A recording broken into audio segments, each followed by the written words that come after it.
누가복음을 보면 누가는 예수님의 사역을 이제 갈릴리에서 예루살렘으로 올라가는 그런 방향성을 가지고 계속 말씀을 기록하는 모습을 볼 수가 있습니다. 그러니까 오늘 이제 누가복음을 계속 보고 있는데 갈릴리에서의 예수님의 사역이 4장 14절부터 9장 50절까지 지난주까지 보았던 말씀이고, 이제 갈릴리에서 예루살렘으로 올라가는 동안의 사역을 기록한 것이 오늘 보면 9장 51절부터 19장 27절까지 기록하고 있고, 그리고 이제 예루살렘에서 십자가 사건을 포함한 그러한 예수님의 나머지 사역이 19장 28절부터 24장 53절까지 각각 기록되어 있는 내용을 볼 수가 있습니다. 오늘부터 예루살렘을 향해 출발하신 내용을 함께 살피면서 그 은혜를 함께 나누고자 합니다. 오늘 본문은 51절 이렇게 시작하죠.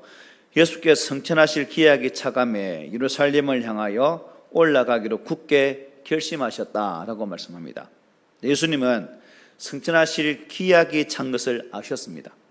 성천은 예수님의 그 십자가의 죽음과 부활, 그리고 성천으로 이어지는 일련의 모든 과정들을 다 통합한, 한마디로 통합한 그런 말이라 하겠습니다. 성천은 예수님께서 이 땅에 오신 목적을 온전히 성취하셨음을 또 표현하는 그런 말씀이기도 합니다. 성천하실 기약이 찼다는 말은 그때가 이제 다 도래했다는 의미도 담겨 있겠죠. 앞서 주님께서는 변화산에서 모세와 엘리야와 대하신 것도 이것을 주제로 한 그런 내용이었죠.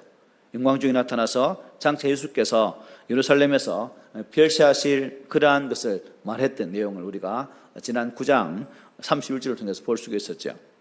그러나 인간의 몸을 입으셨기 때문에 예수님에게도 앞으로 닥칠 이 고통은 두려운 것이었다는 거죠. 그래서 누가는 예수님께서 예루살렘을 향하여 올라가기로 굳게 결심하셨다라고 기록을 해주고 있습니다. 예수님도 마음을 어떻게 해요? 단단히 먹지 않으면 십자가의 길을 걸을 수 없다는 그러한 뜻이 내포되어 있다 하겠습니다. 그런데 여러분, 예수님의 이 굳은 결심이 그냥 생긴 것일까요? 자, 우리가 예수님의 행적을 쭉 보면 어떠한 사건을 앞에 두고 항상 뭘 하셨어요? 기도를 하셨죠.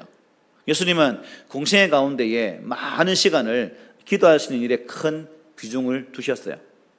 기도를 통해서 생긴 마음이 바로 어떤 마음으로 이어지는가? 굳은 결심으로 이어지는 그런 것을 볼 수 있다는 겁니다. 훗날 십자가에 달리시기 직전에도 밤새워서 땀이 핏방울이 되기까지 기도하신 것은 굳은 결심이 흔들리지 않도록 하기 위함이라고도 볼 수가 있는 거죠. 예수님은 이 제자들을 가르치시면서 9장 23절에서 이렇게 말씀하셨죠.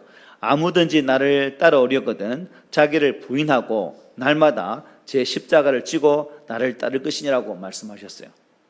예수님에게도 십자가를 지는 일이 굳은 결심을 요할 만큼 쉬운 일이 아니었다면 여러분, 결국 기도 없이는 갈 수 없는 길이었다면 하물며 우리들은 어떻겠습니까? 우리들도 주의 사역을 감당함에 있어서 또 가정의 대소사를 감당함에 있어서 항상 이러한 기도를 통해서 주의 길을 가기도 하고 우리의 삶의 길을 열어갈 수 있는 그러한 우리가 되었으면 합니다. 어떤 사람들은 예수 믿는 것을 쉽게 생각합니다. 예수 믿기만 하면 구원을 받는다라고도 하죠. 저도 간혹 그렇게 말씀하기도 합니다. 문제는 예수 믿는다는 말이 그 어떤 의미를 담고 있는가 중요한 거죠. 그냥 교회에 나오고 교회 성도들과 교제하는 것은 귀한 것이겠지만 교회 나오는 것으로 성도 간에 교제하는 것으로 구원 얻을 수 있을까요? 없지요. 그런 내용을 우리가 지난 시간까지 보았던 예수님의 또 새벽 기도를 통해 보고 있는 산상수훈을 통해서도 잘 볼 수가 있죠. 마태복음 7장 20절 21절 이렇게 말씀합니다. 이러므로 그들의 열매로 그들을 알리라. 나더러 주여 주여 하는 자마다 다 천국에 들어갈 것이 아니요 다만 하늘에 계신 내 아버지의 뜻대로 행하는 자라야 들어가리라고 말씀하셨어요.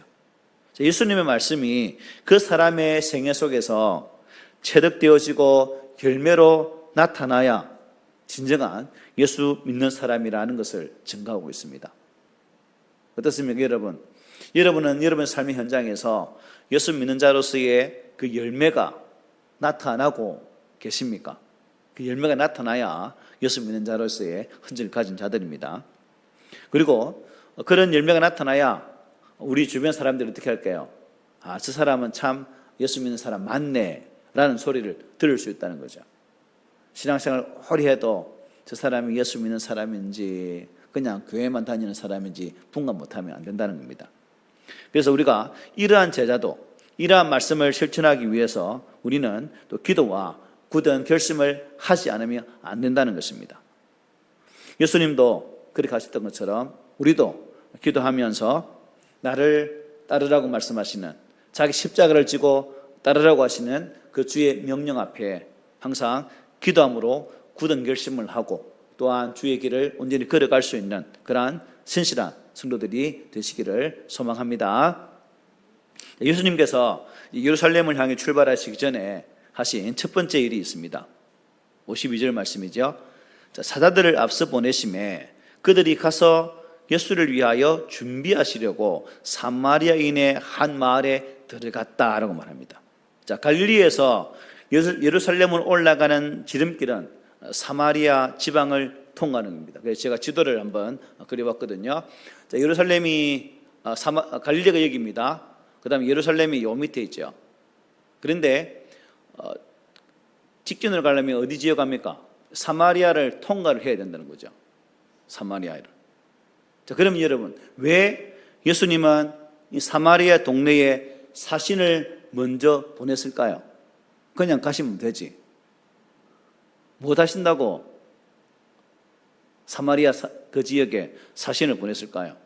그것은 사마리아 사람들의 동기를 구하기 위함입니다. 여기서 우리가 왜 예수님이 이러한 행동을 하시는지 선 이해가 필요하죠. 솔로몬 왕이 죽은 이후에 르호보암이, 그의 아들 르호보암이 이스라엘의 왕이 됩니다. 그때 르호보암은 아버지의 선정을 이어서 이스라엘 다스리는 그 상황 속에서 먼저 원로 대신, 그러니까 솔로몬과 함께 정치를 펼쳤던 원로 대신들에게 질문하게 됩니다. 어떻게 하면 나라를 잘 다스릴 것인가?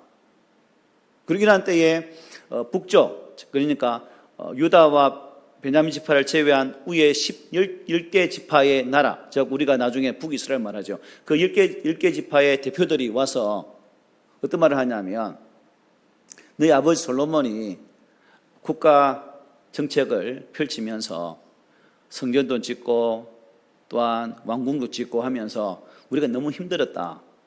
그러니까 자네들이 이제 르호보암 네가 우리에게 너 아버지보다 좀 덜한 그러한 정책을 펼쳤으면 좋겠다는 이런 말을 하게 됩니다. 좀 삶이 힘드니까 세금도 좀 적게 거두고 우리가 노역으로 고되지 않게 좀 해달라라는 말을 하게 되죠. 이 말에 이제 원로들에게 묻게 되어지고 원로들은 이렇게 말을 합니다. 왕이 만일 오늘 이 백성을 섬기는 자가 되어 그들을 섬기고 좋은 말로 대답하여 있으면 그들이 영원히 왕의 종이 되리라. 즉 원로 대신들은 르호보암에게 어떻게 해요? 그들의 말을 들으라. 그리고 만약 그들의 말을 들으면 그들이 계속해서 르호보암 당신의 지배하에 있을 것이다 라는 말을 하게 되죠. 이 말을 들었으면 얼마나 좋았을까요? 그런데 르호보암은 자기와 함께 정치를 시작했던 젊고 새파란 그러한 정치하는 사람들에게 질문하게 됩니다. 그런데 그 젊은 정치가들은 이렇게 말하죠.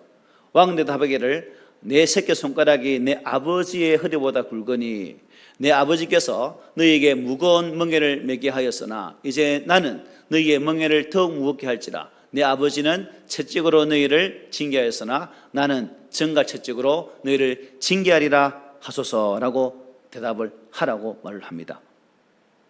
자, 르호보암은 원로들의 말을 들었을까요? 아니면 젊은 정치가들의 말을 들었을까요? 예, 자기와 함께 또래와 같은 그러한 친구들의 말을 듣게 됩니다. 그리고 북쪽 10지파 대표들에게 이제 이런 말을 하게 되죠. 내 아버지는 너희의 멍에를 무겁게 하였으나 나는 너희의 멍에를 더욱 무겁게 할지라. 내 아버지는 채찍으로 너희를 징계하였으나 나는 정갈 채찍으로 너희를 징치하리라. 라고 아주 센, 열 지파가 들을 때는 그야말로 부담스러운, 반발할 수밖에 없는 그런 말을 하게 되죠. 그때 이제 북쪽 열 지파 대표들이 화를 내면서 이런 말을 하게 되죠. 우리가 다윗과 무슨 관계가 있느냐? 이새의 아들에게서 받을 유산이 없도다. 이스라엘아, 너희의 장막으로 돌아가라. 다윗이여, 이제 너는 내 집이나 돌아보라. 라고 말하고 돌아가서 누굴요? 여로보암을 열 지파의 왕으로 세우고 북이스라엘을 건설하게 되죠. 북이스라엘 수도가 어디입니까? 사마리아. 그러니까 이 사마리아라는 이 지역이 유다 지역과 어떤 관계일까요? 상극이죠.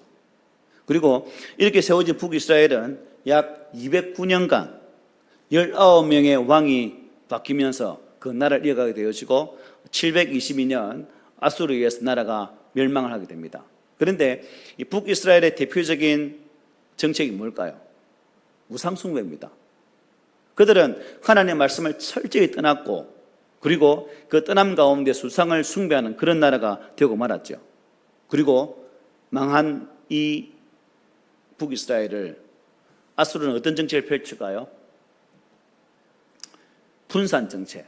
즉 지배한 그 땅의 백성들을 온 지역으로 흩어버리는 그런 정책을 펴니다. 그러니까 이런 정책을 펴다 보니까 이 사마리아 사람들의 이스라엘의 정체성은 사라지고 그야말로 어떤 피가 섞이는 그런 사람이 되어버리는 거죠. 일제강점기 시대에 우리나라 사람들이 만주지역, 간도지역에 살았잖아요. 그때 스탈린이 우리나라 사람들을 흩어버리죠. 카자흐스탄이나 키르기즈나 우즈벡으로 흩어져서 고려인들 많잖아요. 그와 같은 정책을 펼쳤다는 겁니다. 그런데 이제 남유다는 약 340년의 기간 동안 왕위를 운영하면서 20명의 왕이 등극을 하기도 하죠. 그리고 BC 586년에 어디에 멸망하게 됩니까? 바벨론에 의해서 멸망하게 됩니다. 그런데 이 바벨론은 유능한 사람을 잡아가서 포로로 잡아가서 자기 나라에 또한 관료로 쓰기도 하죠. 그리고 바벨론은 유화 정책을 펴니다. 그리고 그 땅, 그 나라에 대한 지원들을 많이 했던 그런 나라가 바로 바벨론입니다. 이스라엘 사람들은 비교적 이러한 정책 때문에 자신의 혈통을 유지할 수 있는 그러한 기회가 있었다는 거죠. 그리고 이 바벨론이 이제 메데 바사, 페르시아에 멸망하게 되는데 그 페르시아 바사 왕이 이런 칙령을 내립니다. 어떤 칙령이냐면 이런 말씀입니다. 하늘의 하나님 여호와께서 세상 모든 나라를 내게 주셨고 나에게 명령하사 유다 예루살렘의 성전을 건축하라 하셨나니 이스라엘 하나님은 참신이시라. 너희 중에 그의 백성된 자는 다 유다 예루살렘으로 올라가서 이스라엘의 하나님 여호와의 성전을 건축하라. 우리 에스라서 설교 전에 했잖아요, 그죠? 그때 보았던 말씀입니다. 그래서 이 고레스 바사 왕이 이러한 칙령을 내리심을 통해서 이스라엘 백성들이 고국으로 돌아오게 됩니다. 70년 후에 1차, 2차, 3차에 걸쳐서 돌아와서 무너진 성전을 짓게 되죠. 자, 그런데 이 성전을 짓는데 누가 방해하죠? 우리가 느헤미야, 에스라 할 때 다 들었는데 사마리아 사람들이 방해를 해요. 왜일까요? 자, 사마리아 사람들은 이미 그 지역에 들어와 살고 있는 상황입니다. 그런데 느닷없이 들어와서 유다 족속이 와서 거기서 자기 자리를 차지하니까 들어와 있던 사람 중에서는 기분이 어떨까요? 별로 좋지 않은 거죠. 그래서 이 사마리아 사람들이 스룹바벨에게 우리도 이스라엘 사람인데 같이 하자 하니까 스룹바벨이 사마리아인들의 그러한 희석되어진 그 신앙의 모습 가운데 있는 것을 알기 때문에 거절을 하게 됩니다. 그때부터 아주 방해 공작을 많이 펼치죠. 왕에게 상수를 올리기도 하고, 만약 이 성전이 지어지면, 예루살렘 성이 회복되어지면 저들이 반란을 일으킬 것이다라고 상소를 올려서 그 상소를 받았던 왕이 어때요? 그럴 수도 있겠다 싶어서 또 중단시켜버립니다. 약 몇 년 동안요? 16년 동안 이제 이 성전 짓는 것이 중단되고 말죠. 그리고 학개 선지자나 스가랴 선지자들이 계속 나와서 이제 그들에게 하나님 성전을 다시금 지으라고 말씀을 하게 되는 거죠. 16년 후에 다시금 그 성전을 짓게 됩니다. 그런데 학개 선지자의 그러한 동료와 그러한 추궁을 통해서 성전을 지어졌는데, 그 성전 지은 그 성전의 이름을 스룹바벨 성전이다 하죠. 솔로몬의 성전에 비하면 너무 초라하고 볼품없는 그러한 성전이었습니다. 하지만 그런 일이 있었다는 거죠. 자, 그렇다면 여러분, 이런 사마리아 사람들은 왜 이렇게 집요하게 반대했을까? 결국 자신의 기득권을 차지하기 위한 그들의 발악이었습니다. 그들에게는 유대인들이 달갑지 않죠. 반갑지 않습니다. 그래서 이제 예수님께서 그 사마리아 지역을 가려고 하니까, 예수님은 유다인이잖아요. 유다인이 그 지역을 통과하기란 쉽지가 않아요. 그래서 미리 사람들을 보냅니다. 원래는 이렇게 직선으로 가면 빠른데, 유대인들은 사마리아인과 상종하기 위해서 이 베레아 지역을 걸쳐서 이렇게 돌아다녔거든요. 그런데 예수님은 이제 똑바로 길을 가게 된다는 사실입니다.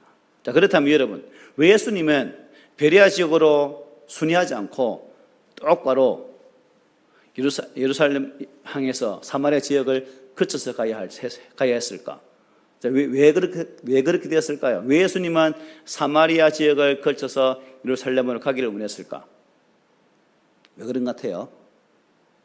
사마리아 사람들도 하나님 입장에서는, 예수님 입장에서는 어떤 대상이에요? 유대인 입장에서 보면 상종 못할 대상이지만, 예수님 입장에서는 그들 또한 구원을 받아야 할 대상이라는 겁니다.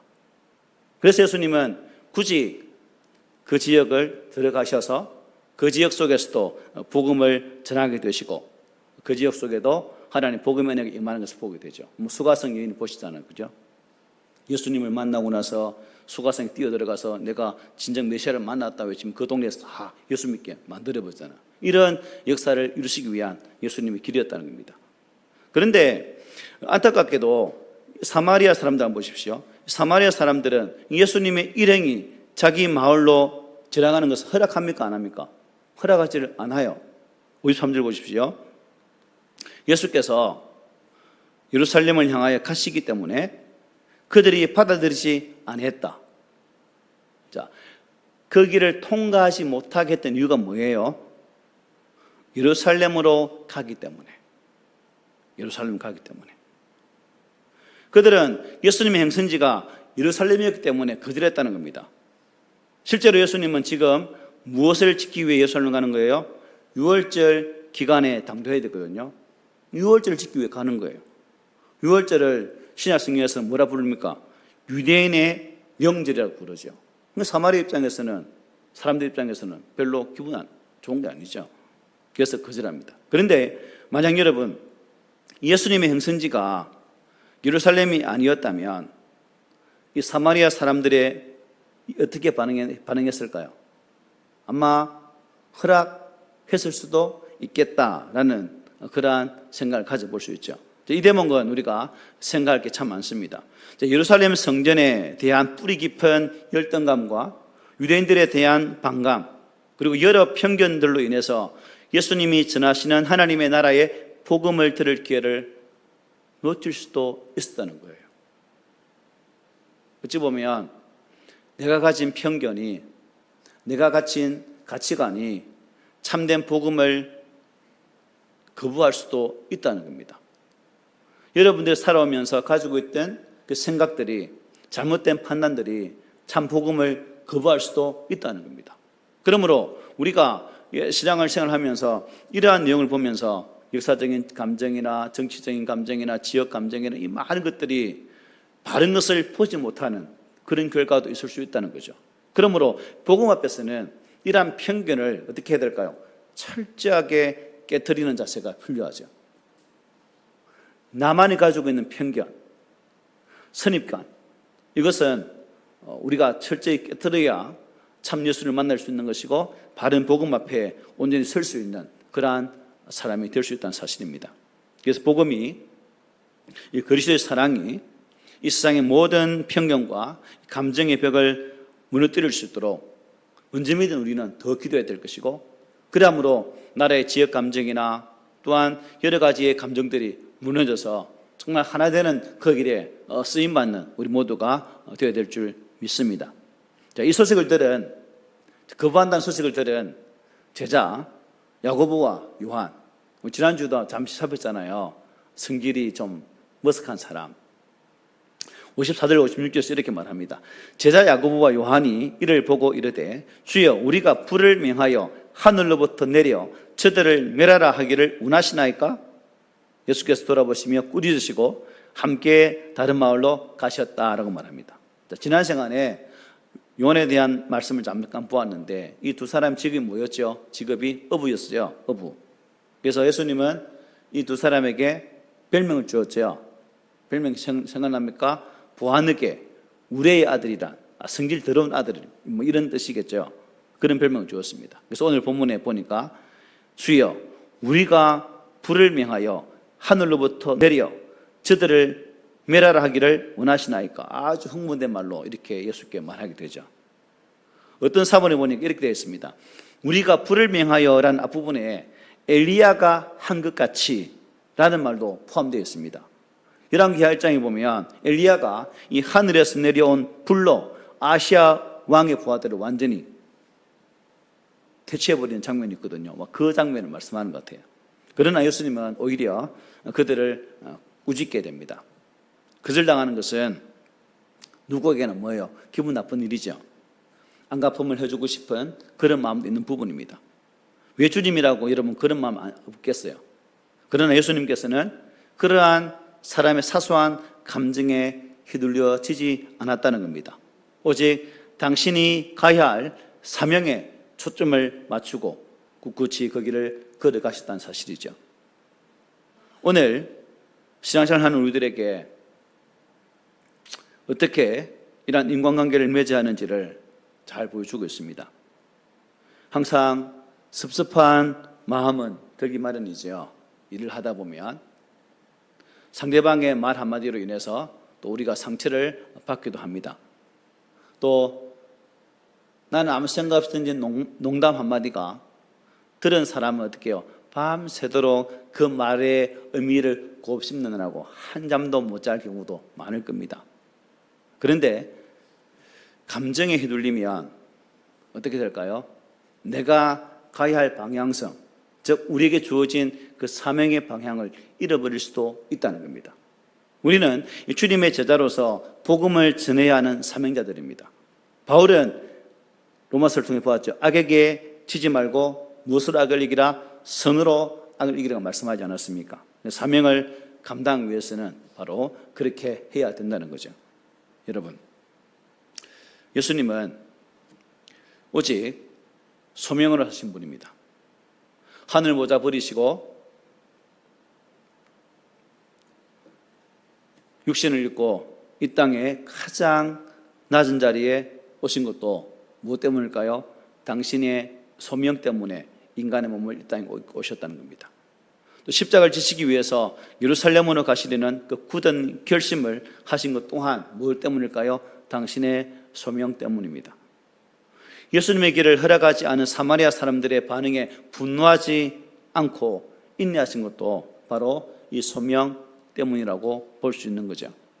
그러므로 저와 여러분들은 결코 이러한 감정에 휘둘리지 않고 하나님께서 나를 구원하신 참 구원의 의미를 되살리고 우리의 삶 가운데에 진실로 예수 그리스도 한 분만을 의지할 수 있는 그러한 신앙의 모습이 있기를 바랍니다.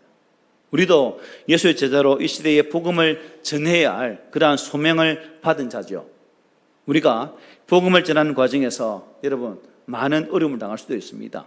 그리고 좋지 않은 소리를 들을 수도 있습니다. 그리고 세상에 돌아다니는 예수 믿는 자들의 좋지 않은 그러한 소식으로 우리를 공격할 수도 있을 것입니다. 하지만 우리가 그러한 때에 그러한 감정에 휘둘리지 않고 주님께서 나를 위해 이 땅에 오셨고 또 나의 구원을 위해 십자가의 길을 묵묵히 걸어가셨던 것처럼 우리 또한 내게 주어진 이 복음 증거의 사명을 신실하게 감당할 수 있는 그러한 우리가 되어야 되겠죠. 소명에 사로잡힌 자는 다른 것으로 눈을 돌리지 않습니다. 그 소명의 방향에 맞게 믿음의 길을 걸어간다는 거죠. 바라기는 우리가 주님의 제자로 부름을 받았음을 깨닫고 주님의 또 복음을 전할 소명을 받은 자답게 이런저런 감정에 절대 휘둘리지 마시고 오직 한결같은 그 마음으로 주님께서 맡겨주신 소명을 완수하는 그날까지 믿음의 산싸움을 잘 싸우는 그러한 복 있는 성도가 되시기를 오늘 말씀으로 부탁을 드립니다. 아멘.